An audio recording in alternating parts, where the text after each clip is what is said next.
بسم اللہ الرحمن الرحیم۔ السلام علیکم ناظرین، دیسی اردو ٹی وی کے ساتھ میں ہوں شمائلہ چودھری۔ نظر ڈالتے ہیں اب تک کی اہم خبروں پر۔ اس وقت ایران پر حملے روکنے کی درخواست کرنا مشکل ہے، امریکی صدر۔ سیکیورٹی کونسل ایران اور اسرائیل کے درمیان سیز فائر کے لیے اپنا کردار ادا کریں۔ ایران کا اسرائیل پر تازہ جوابی حملہ، فوجی اڈوں، ایٹمی ری ایکٹر کو نشانہ بنانے کا دعویٰ۔ پاکستان کی صدر ٹرمپ کو نوبل امن انعام کے لیے نامزد کرنے کی سفارش۔ جنیوا میں ہم منصوبوں کی سفارتی بیٹھک، ایران نے جارحیت بند ہونے پر سفارتکاری پر آمادگی ظاہر کر دی۔ ہیڈ لائنز آپ جان چکے، بڑھتے ہیں خبروں کی تفصیل کی جانب۔ امریکی صدر ڈونلڈ ٹرمپ نے اپنے بیان میں کہا ہے کہ اس وقت ایران پر حملے روکنے کی درخواست کرنا مشکل ہے۔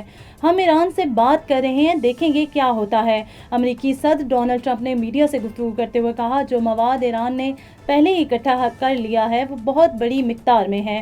مجھے لگتا ہے کہ چند ہفتوں یا یقینی طور پر چند مہینوں کے اندر وہ جوہری ہتھیار بنانے کے قابل ہو جائیں گے۔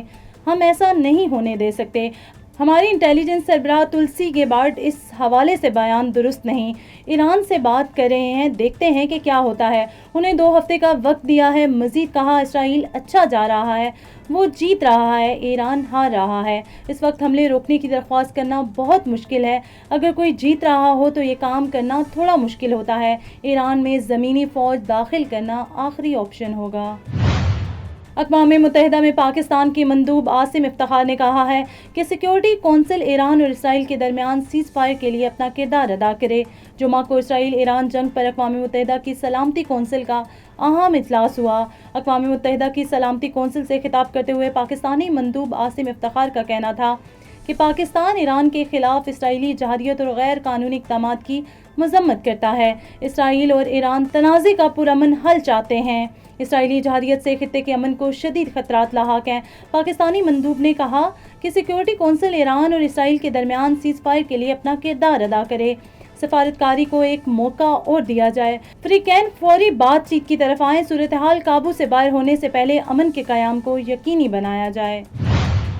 ایران اسرائیل جنگ 9ویں روز میں داخل ہو گئی ہے۔ ایران کی جانب سے اسرائیل پر تازہ جوابی حملہ کیا گیا۔ آئرن ڈوم ایرانی میزائل روکنے میں ناکام ہو گئے۔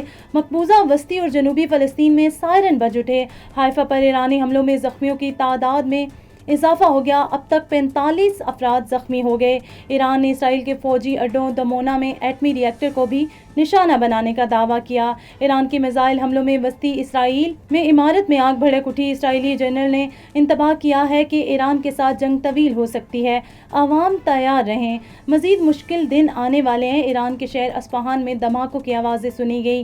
خیال رہے کہ Isfahan nuclear technology centre Iran کا سب سے بڑا نیوکلیئر ریسرچ کمپلیکس ہے۔ دوسری جانب اسرائیلی طیاروں نے تہران، نجف آباد، کرج اور رقم شہر پر حملے کر دیے، جس کے نتیجے میں 2 افراد جاں بحق جبکہ درجنوں زخمی ہو گئے۔ Neurological care is a pressing healthcare challenge in Pakistan. That's why Helping Hand USA is building Kind R, a world-class hospital with 130+ clinics that is set to establish new standards for neurological care in Pakistan. As the first phase nears completion, anticipation is growing for the launch in the second half of 2025. Give zakat and sadaqah through Helping Hand USA today and join this historic endeavor to redefine future healthcare in Pakistan. حکومت پاکستان نے امریکی صدر Donald Trump کو 2026 کے Nobel امن انعام کے لیے نامزد کرنے کی سفارش کر دی ہے۔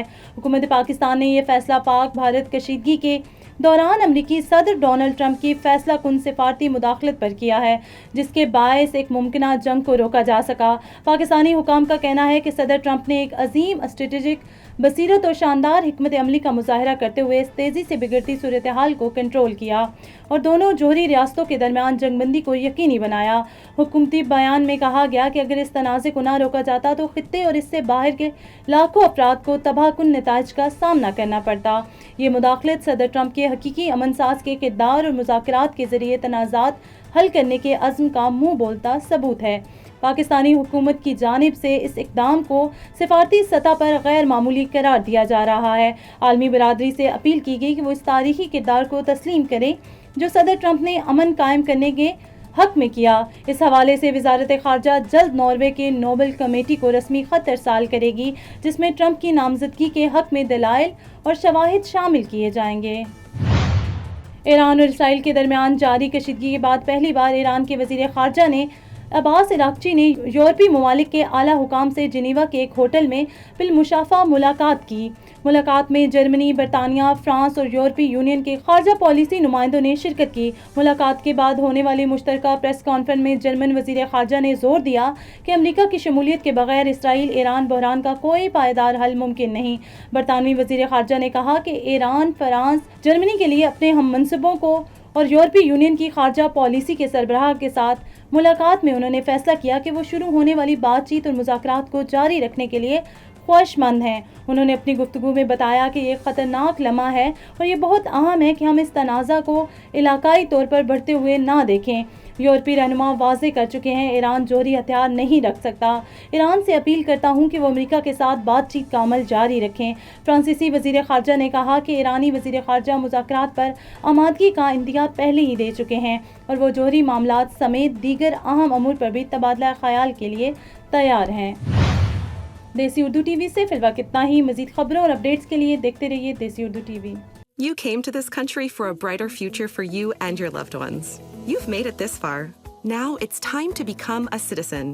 With citizenship, you gain the right to vote, access to federal jobs, the ability to keep your family closer, and the freedom to travel with a U.S. passport. These are just a few of the benefits waiting for you when you become eligible.